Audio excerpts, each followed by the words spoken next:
네, 이번 시간에는 발효와 부패에 대해서 논해 보고자 합니다. 그래서 발효와 부패를 공부하면서 발효와 부패에는 이제 미생물이 관여합니다. 그래서 미생물의 그 위대한 발견이 되겠고요. 그래서 미생물의 발견은 결국은 현미경의 발명에 있는 것입니다. 그래서 오늘은 발효와 부패를 결국은 미생물에 의해서 이루어진다. 그러면 그 현미경의 발명에 대해서 우리가 좀 알아보고자 합니다. 현미경에 대해서. 그래서 이제 발효는 유익한 물질을 생성하는 거고, 부패는 유해한 물질을 생성하는 것을 말합니다. 그래서 발효한 것은 이제 효모나 세균 등 미생물이 에너지를 얻기 위해서 유기화합물을 분해해서 알코올이나 유기산을 이산화탄소 등을 만드는 걸 말합니다. 그래서 우리 인간에게는 유익한 물을 생성하고 좋은 영양소와 비타민을 합성해서 유해균의 정식을 방해합니다. 병원균의 정식을 차단해서 식물체가 건강하게 만드는 것을 말하죠. 반대로 이제 부패라는 것은 유기물 특히 질소화합물인 단백질을 유해균들에 의해서 이는 물론 발효인데 악취가 나는 그런 물질을 만드는 것이죠. 그러니까 이제 암모니아테라든지 유화수소라든지 인돌이라든지 페놀, 아민 같은 것을 유해 물질을 생성합니다. 그러니까 우리 인간에게는 유해한 물질을 만들기 때문에 이걸 부패라고 합니다. 부패. 그래서 그거는 다 미생물이 관여한다. 그래서 이제 요거 부패와 발효와 부패의 차이를 보면, 발효는 이제 청국장을 우리가 비교를 해봅시다. 발효는 이게 낫도균이 잘 진득진득한 낫도균이 잘 발효가 된 거고요. 또 이제 부패라는 것은 이제 곰팡이들에 의해서 다양한 곰팡이들에 의해서 부패가 된 거란 말입니다. 발효와 부패. 그래서 사실은 이제 이 부패하고 발효에 대해서 관계된 미생물은 현미경에 발견한 1600년대, 660년대에 네벤후크에서, 네덜란드의 네벤후크에서 현미경의 발견에 의해서 미생물을 찾아낸 것입니다. 발견한 것입니다. 그러니까 안톤 반 네벤후크는 사실은 이 사람은 과학자가 될 개연성이 낮은 사람인데요. 네덜란드 델프트에서 소상인의 가정에서 자라고, 그는 일찍 아버지를 잃고 고등교육을 전혀 받지 못했습니다. 그래서 네덜란드 모국어밖에 알지 못하고 다른 언어라든지 또 다른 지역에 가서 연구하고 공부한 적은 전혀 없고요. 그럼에도 불구하고 그가 과학자가 된 데는 이 호기심이 발동입니다. 그래서 이제 현미경을 발명한 데서 비롯됐죠. 그래서 이 사람은 그 비법을 마지막 죽을 때까지도 아무한테도 가르쳐주지 않았습니다. 이 시기가 언제냐면 우리나라로 보면 조선의 이제 후기 때입니다. 현종 18대 현종 때, 거의 현종 때입니다. 1860년, 5년, 6년도 요 시기에 이제 현미경이 발견된 거죠. 그래서 이제 그것은 이제 실제 우리가 이제 발효하고 부패를 다음에 요 공부하겠습니다만은 그 미생물에 의해서 이루어졌다. 미생물의 발견에 의해서 발효와 부패 일어나는 것은 이제 과학적으로 규명이 됐다. 그 레벤후크의 현미경과 그가 관찰해서 그린 미생물들을 미생물 세포들을 쫙 이렇게 현미경을 관찰해서 이것을 세균하고 세포들을 전부 다 이걸 그림으로 그렸어요. 여기는 뭐 정자도 있고 동물의 정자, 뭐 사람의 정자, 뭐 또 세균, 곰팡이, 뭐 다양한 것들을 여기 이제 그림으로 그렸습니다. 이것을 보고 다양하게 그림을 그렸어요. 온갖 빗물 속에서 생성되는 미생물들, 뭐 온갖 토양의 미생물들, 궁금한 거는 다 찾아서 그림으로 그렸어요. 그게 뭐 상상도 못할 일들이 벌어진 거죠. 그래서 이 레베누크보다 이제 사실은 현미경을 먼저 관찰한 동시대 사람이 있어요. 그 사람이 이제 로버트 훅이라는 사람이신데요. 그 로버트 훅은 이제 단순해서 좀 복잡하고 단순한 현미경이 복잡하고 단순했어요. 곰팡이 정도 이런 게 이제 볼 수 있었죠. 그러나 레베누크는 세균부터 시작해서 다양한 미생물들을 그림에 그려서 이걸 그래서 그 현미경 제작 기술이 상당했죠. 이 사람은 노하우가 이렇게 간단한 현미경으로 가지고 그림을 그렸다. 그래서 사실은 이 레벤후크를 현미경의 최초 현미경을 만든 사람으로 이제 이렇게 이제 묘사하고 있습니다. 그래서 레벤후크의 그 현미경은 유럽의 지식인들을 강타했고 엄청나게 반영됐겠죠. 수많은 사람들이 그의 현미경을 보기 위해서 레베누크가 사는 델프트까지 여행을 했습니다. 러시아의 피터 대제, 영국의 엘리자베스 여왕, 여러 수많은 사람들이, 수많은 황후 장상들이 그의 현미경을 직접 보기 위해서 소문이 온 유럽에 막 전파된 그 위대한 그 레베누크를 보기 위해서 그가 사는 고향 델프트를 찾았죠. 그래도 이제 레베누크는 탐욕이 끝이 없습니다. 호기심도 작동되고 보는 것마다 새롭고 또 찾아낸 것마다 놀랄 수 있는 그런 게 동물들, 괴물이죠. 말하자면 괴물들을 찾는데 이 사람만큼 괴물들을 보는 사람이 세계적으로 없겠죠. 그는 작은 물고기 꼬리를 관찰해서 인류 최초의 동맥에서 정맥으로 연결되는 모세혈관을 관찰했습니다.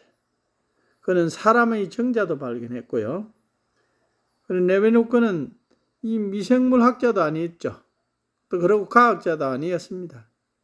그는 미생물이 사람의 질병을 일으킨다는 사실은 잘 알아내지 못했어요. 그러면서도 보이지 않는 작은 그 괴물들이 미생물이죠. 자신들보다 큰 생명체를 먹어치울 수 있고 죽일 수 있다는 것을 발견했습니다. 그 병원균은 아직까지 이 사람이 발견을 못했죠. 이 병을 일으키는 균이다는 말에도 그런 작은 괴물들이 큰 물체를, 큰 동물들을 저보다 동물들을 먹어치우고 해치우는 것을 자기는 눈으로 관찰한 거죠. 그는 단 한 명의 제자도 키우지 않는 것으로 유명합니다. 자기의 노하우를 전혀 남에게 가르쳐주지 않았습니다. 그 이유는 이제 이렇게 말합니다. 레베누크는 자신이 제자를 키우지 않는 이유를 이렇게 밝혔어요. 저는 한 사람도 가르친 적이 없습니다. 만약 제가 한 사람을 가르치면 다른 사람도 가르쳐야 할 것이고 그렇게 되면 저는 예속된 상태가 될 것입니다. 전 영원히 자연으로 남고 싶습니다. 그러니까 이게 자유로운 생활을 하고 싶고 또 자유롭게 그 탐욕을 가지고 자기가 호기심을 스스로 해결하고 그것을 미지의 인자들을 찾아내는데 열정적으로 자기 스스로 하겠다. 남의 힘을 빌리지 않겠다. 하는 거고요. 또 아닌 말로 자기의 노하우를 남에게 비법, 비밀을 가르쳐 주기가 싫다는 얘기입니다. 왜냐하면 자기는 배운 사람이 아니고 많은 자기보다 똑똑한 사람들이 배운 사람들이 자기를 찾아와서 가르치면 자기는 결국은 나중에 가서는 이것만 보면 알아요. 로버트 훅이라는 사람은 아주 그 유명한 의사고 발명가고 또 학자입니다. 생물학자입니다. 로버트 훅이 발견한 현미경은 아주 복잡합니다. 이걸 곰팡이, 요걸 가지고 곰팡이를 자기가 이제 현미경으로 모사해서 그런데 최초에 이제 이 사람이 요 로버트 훅이 발명한 현미경으로 이제 곰팡이를 모사했죠. 그러나 레베누크는 보시면 아주 조잡하고 간단합니다. 여기서 요 로버트 훅이 만든 것보다 10배 이상 아주 정교하고 세밀한 현미경이라 할 수 있습니다. 이런 현미경을 만든 것이죠. 그러니까 사람들은 세간은 로버트 훅은 처음에는 이 레베누크의 현미경을 뭐 그렇게 탐탁하게 여기지 않았습니다만은 전 세계 전 유럽 사람들이 레벤후크에 대한 명성이 자자했기 때문에 그 시대에 동시대에 그래서 레벤후크가 유명인이 됐죠. 로버트 훅보다 더 유럽에서는 유명인이 되고 미생물의 현대 미생물의 아버지라고 볼 수 있습니다. 미생물의 아버지. 그래서 오늘 발효와 부패에 대해서 먼저 미생물의 아버지인 레벤후크의 생애를 한번 더듬어 보는 그런 시간이 되었으면 합니다. 그래서 자, 로버트 훅이 먼저 영국의 로버트 훅은 동시대 사람입니다. 1635년에서 1703년을 살았는데 로버트 훅은 영국의 화학자입니다. 미생물을 세계 최초로 관찰해서 기록에 남겼습니다. 그 곰팡이죠. 곰팡이를 이렇게 발견해서 이렇게 그림으로 묘사를 했습니다. 곰팡이 이렇게 생겼더라. 곰팡이의 모습을 그린 겁니다. 자기 현미경의 제작된 현미경으로 의해서. 그렇게 최초의 미생물은 로버트 훅에 의해서 곰팡이를 찾아낸 것인데요. 사실은 이제 요거보다 더 정밀한 미생물은 세균이라든지 정자라든지 온갖 것을 이 로버트 훅에 의해서 레벤 후크에 의해서 발견이 된 것인데요. 그리고 이제 1822년도부터 95년 파스텔르가 이제 이게 미생물은 저절로 생겨나는 게 아니다. 이렇게 이제 자기가 그래서 1864년도에 음식을 썩게 하는 것이 공기 중에 미생물이라는 것을 실험으로 증명하면서 미생물이 저절로 생겨난다는 이론을 잠재웠습니다. 그러니까 미생물은 저절로 생기는 게 아니라 이 공기 중에 퍼져가 있다. 미생물이. 그래서 음식을 놔두면 그게 이제 곰팡이들이 날라와 썩게 만들고 또는 과일 같은 걸 놔두면 초파리가 와서 초상균에 의해서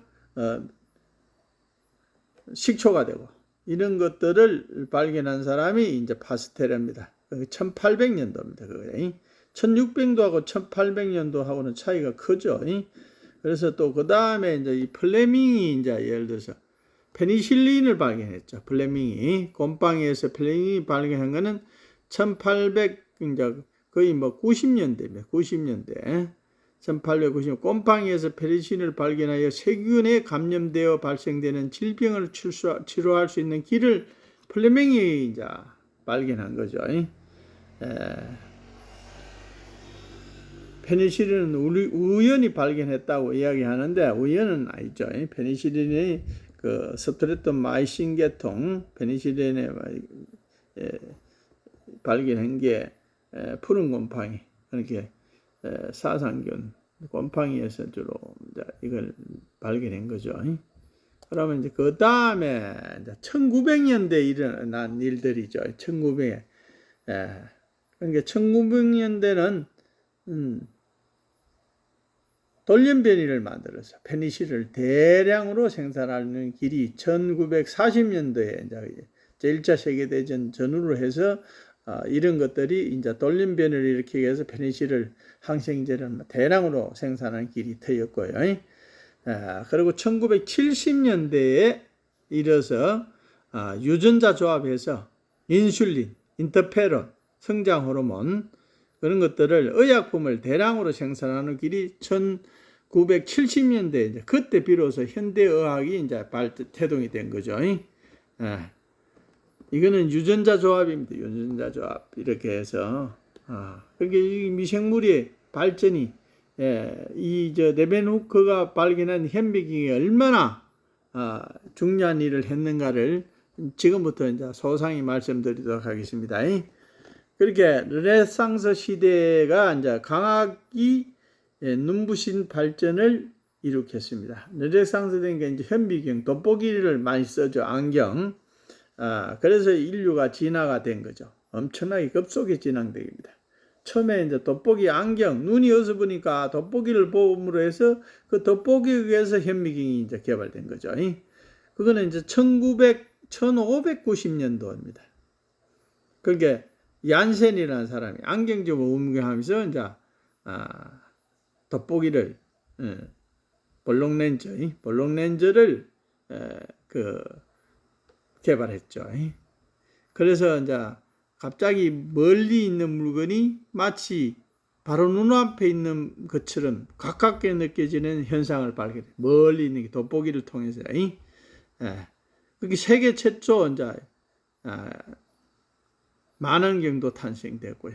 그 만안경에 대한 소식은 유럽 전역에서 급속하게 퍼졌습니다.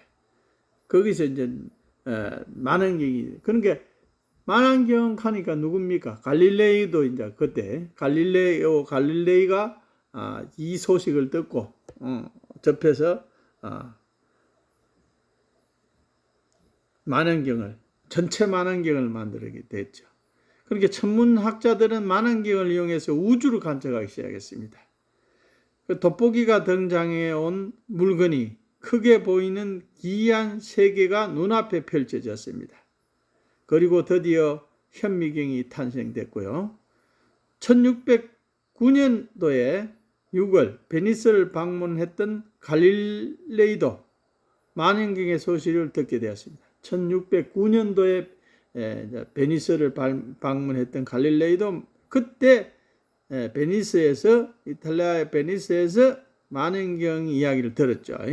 그는 곧바로 파비아로 돌아와 만안경 연구에 몰두한 결과 우주를 관측하는 만안경은 물론 본래 크기보다 70배나 크게 볼 수 있는 복식 현미경, 더 이상 이제 발전이 된 거죠. 복식 현미경까지 제작을 했습니다. 이때부터 학자들 사이에 현미경 제작에 불이 붙어버렸죠. 현미경이 그만큼 전 세계 우주 또 땅속 물속 사람의 혈관 이런 온갖 것을 현미경으로 다 관찰할 수 있다는 것이 이제 전 세계가 이제 깔깍 뒤집어진 거죠. 유럽이. 이때도 우리나라 조선시대입니다. 우리나라 조선시대 때 이런 걸 우리가 생각했겠습니까?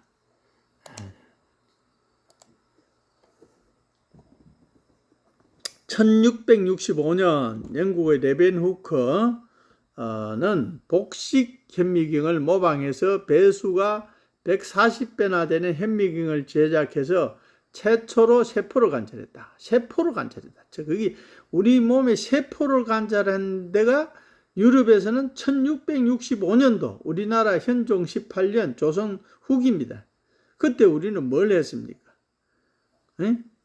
그때 대동법 현종의 대동법을 해갖고 지방의 특산물을 그 세금으로 거두지 않고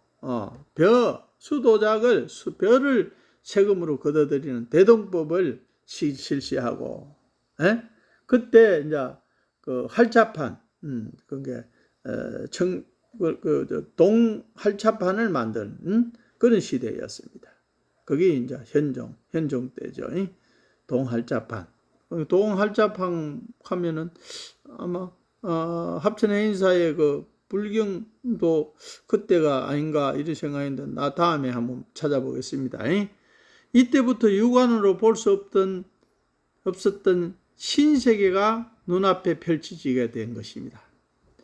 육안으로 볼 수 없는 신세계가 펼쳐졌다. 그러니까 인류들은 얼마나 과학자들은 호기심이 많겠습니까? 의사는 물론이고 학자들, 동물학자들, 식물학자들 모든 사람들의 이제 이게 관심사가 된 거죠.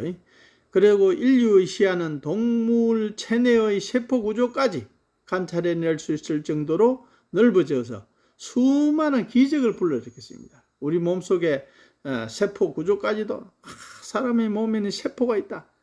거짓말 하지 마라. 어떻게 그 거짓말을 하냐? 어떻게 우리는 사람 몸이 그렇게 돼 있느냐? 그 안에 어떻게 막 세포가 있고 그게 미생물이 있고 그런 괴물들이 우리 몸속에서 일어날 수 있는가? 이건 그때 엄청난 반응을 일으켰죠. 그렇게 레벤후크는 1632년 네덜란드에서 이제 델프트에서 출생했어요. 16살 때부터 부친이 세상을 떠나서 학업을 그만두고 암스테르담으로 올라와 자파전 전문으로 일을 했어요. 그 사람이. 그러나 그는 틈만 나면 옆집 안경점으로 달려가 아까 얀센이 이제 그 돋보기 개발해서 안경 기술자들에게 렌즈에 대한 관찰하는 법을 배웠습니다. 이 방법을 금방 터득한 그는 방직 제품의 실가닥을 세는데 렌즈를 사용하기 시작했습니다. 방직 공장에 일을 했으니까 렌즈를 통해서 실가닥을 다 그걸 구별했죠. 그러니까 1674년에 레벤후크는 드디어 단식 현미경을 제작하는 비법을 깨우치게 되었고요. 장방형의 금속판 2개의 작은 구멍을 낸 후 그 사이에 자신의 직접 광택을 낸 렌즈를 끼웠어요. 이 금속판 2개를 나사못으로 연결시킴으로써 관찰 대상에 따라 거리를 조절할 수가 있도록 했는 것입니다. 아주 그런 게 간단하게 만들었죠. 그러나 그 비법은 엄청난 겁니다. 그래서 아무도 그 비법을 모방할 수 없는 자기가 그것을 자기 입으로 말 안 했기 때문에 아무도 모른다 하는 얘기입니다.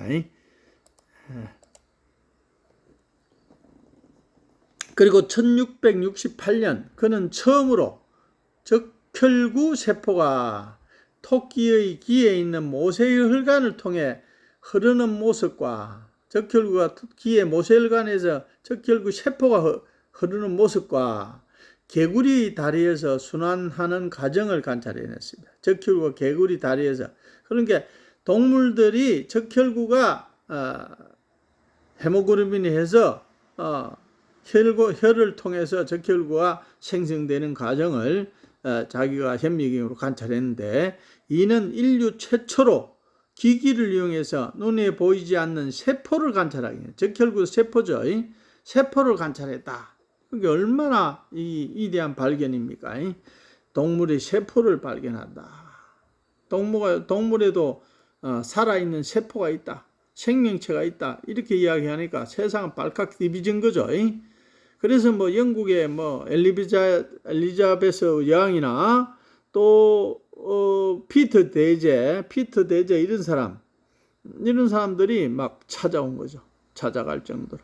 그렇게 전 유럽에 있는 정치인들이 레벤후크를 찾아오게 되는 것이죠. 그래서 1674년 적혈구 세포의 모양을 정밀하게 모사해냈으며 세균과 원생동물을 관찰하기 시작했습니다. 1674년부터 세균을 이제 찾아냈죠. 세균은 어디 많습니까? 그래서 이제 빗물을 받아놓은 통에서 단세포 미생물, 즉 원생동물을 발견하게 되었죠. 또 67년도에는 트리코모나스 동물성 편묘충류에 속하는 원생동물로 긴 편모를 가지고 있는 이 트리코모나스를 발견했죠. 그러니까 미생물학의 그 신기원을 열었습니다. 그는 자신의 잇몸에 낀 이물질을 현미경으로 관찰한 적이 있는데 현미경 너머로 꿈틀거리는 그 잇몸에 있는 이물질에서 그 안에 무수한 세균들이 미생물들이 움직임을 보고 깜짝 놀라지 않을 수가 없었습니다. 그 자신의 말을 빌리자면 그 작은 생물들은 무척 신이 난 듯, 그러니까 잇몸 속에 있는 그 입 사이에 있는 그 각종 세균들이 신이 난 듯 움직였고, 그 수는 유럽 인구보다도 훨씬 많았다고 합니다. 그러나 이 발견은 인류의 존엄성을 훼손했다는 비판을 받으며 수많은 학자들이 분노와 반발을 샀습니다. 그 수많은 학자들이 그렇게 이야기하니까 그렇게 깜짝 자기들도 경악할 수밖에 없지만은, 아니 그렇게 인간의 몸속에 그런 괴물들이 살고 있다고 이야기해 버리니까 그 신성한 인간의 몸속에서 수많은 괴물들이 살고 있다. 그러니까 처음에는 비난했겠죠. 그러나 이제 그림으로 그리고 그것을 보여주니까 그 거짓말이 아니다 하는 사실을 전 유럽이 알게 된 거죠. 예? 그러니까 이거는 숨길 수 없는 사실이다. 그래서 더욱더 자기는 그것을 노하우를 남에게 밝히지 않은 것입니다. 1677년 그는 동물의 정자 모형을 모사하며 정자가 대세포 발육에서 차지하는 중요성을 증명했어요. 그 당시 정자는 선모충의 모양일 것이라는 설이 150여 년이나 내려오고 있습니다. 그 이후부터 선모충일 것이다. 정자가 선모충일 것이다 하는 게 150년 그 이후에도 그걸 증명하지 못했습니다. 1683년 다시 자신의 잇몸에 낀 입김으로 관찰해 더 작은 단세포 생물을 발견했습니다. 그게 세균이죠, 세균. 충치 이런 것들. 그는 이 생물들이 마치 작은 뱀처럼 유연하게 움직였다고 기술했습니다. 그로부터 200년이 흐른 후에야 1660년 70년도니까 1800 200년이 이렇게 하는 그 세월요. 200년이 흐른 그 세월이 되어서 네벤후크가 발견한 것이 세균이었다는 것을 알게, 한 200년 후에 그것이 세균이다 이렇게 이제 증명을 했습니다.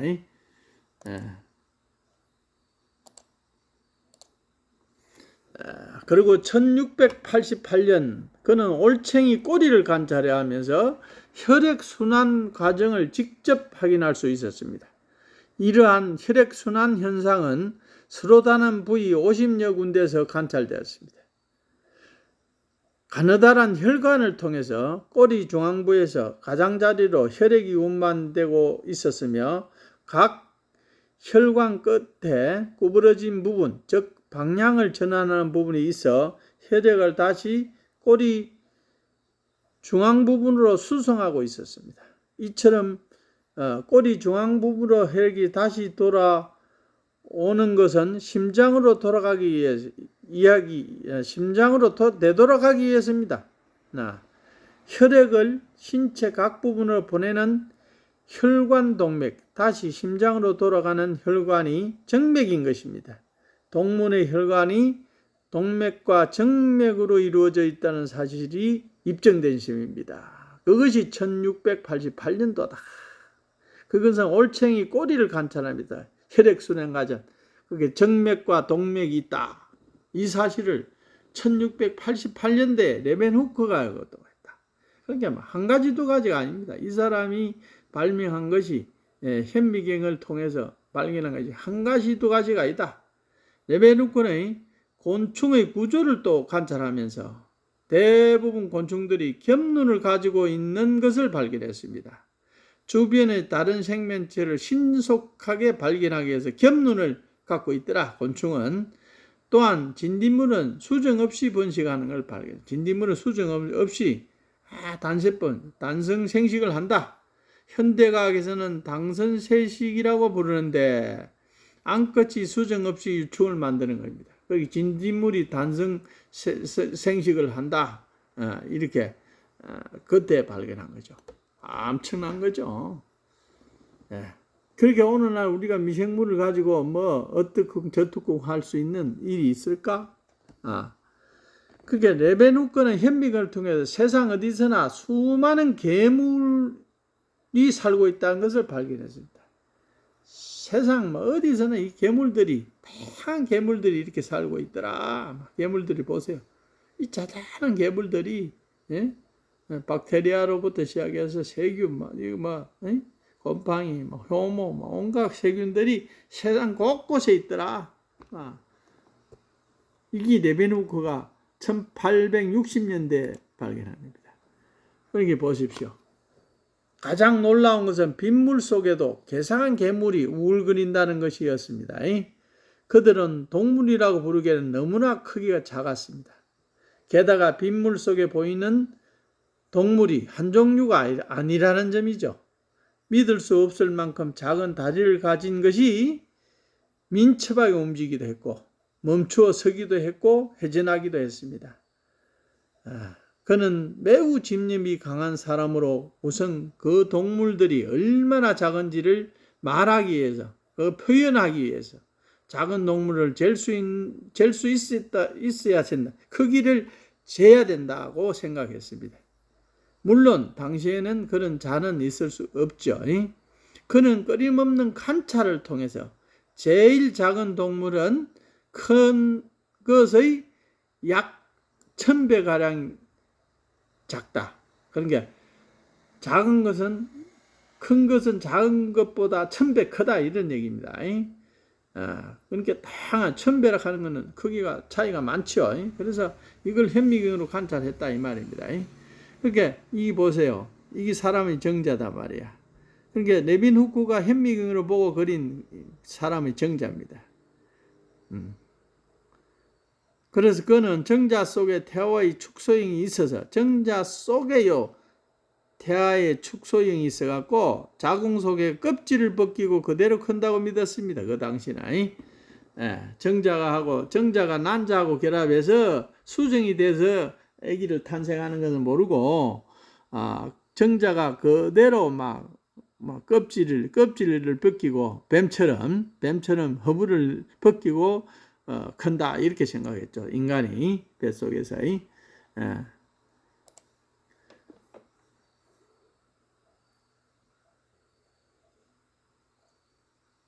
마지막으로 이제 오늘날 과학자들은 그의 관찰이 옳았다고 설명합니다. 적어도 1000배 차이가 나는 것은 레빈후크가 정확하게 그것을 봤다.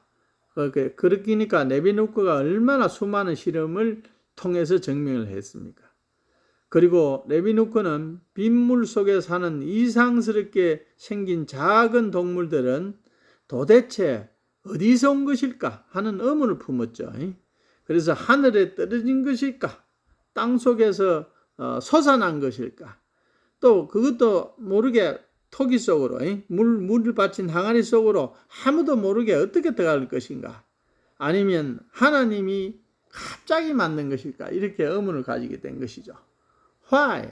왜 그럴까? 이제 그래서 이제 그 하나하나를 그림으로 묘사한 겁니다. 이 레빈후크가 그림으로 이 개구리하고 여기 개구리가 있고 토끼하고 개의 정자를 이렇게 묘사를 했습니다. 그림으로. 그러니까 얼마나 누가 이것을 거부하겠습니까? 처음에는 굉장히 거부하겠죠. 학자들도 그렇고 저 사람은 배운 사람도 아니고 전혀 학자도 아닌 과학자도 아닌 발명가 단지 호기심에서 이렇게 이런 일을 저질렀습니다. 레베누크가 굉장한 사람이죠. 호기심이 굉장히 강한 사람이고 그래서 인류에 미친 일을 엄청난 일을 오늘날 그래서 이제 발효와 부패에 대해서 이제 우리가 오늘 공부하면서 그 발효와 부패의 아버지 레벤후크에 대해서 우리가 미생물의 아버지입니다. 사실은. 그러니까 이 현미경의 하나 발견에 의해서 현미경의 발명에 의해서 미생물의 발견함으로 인해서 전 세계의 인류가 미치는 엄청난 일들을 1600년도에 1650년 이후 50년 그때 우리 조선 후기 현종 시대에 일어났다고 하는 이 사실을 우리는 지금 우리가 농업을 하면서 우리는 더 과학적인 바탕에 의해서 농업이 이루어져야 된다 하는 것을 제가 오늘 강조해 드립니다. 여러분의 농업과 여러분의 지식에 조금 보탬이 되었으면 하는 바람입니다. 감사합니다. 오늘 강의에 들어주셔서 대단히 감사합니다. 고맙습니다.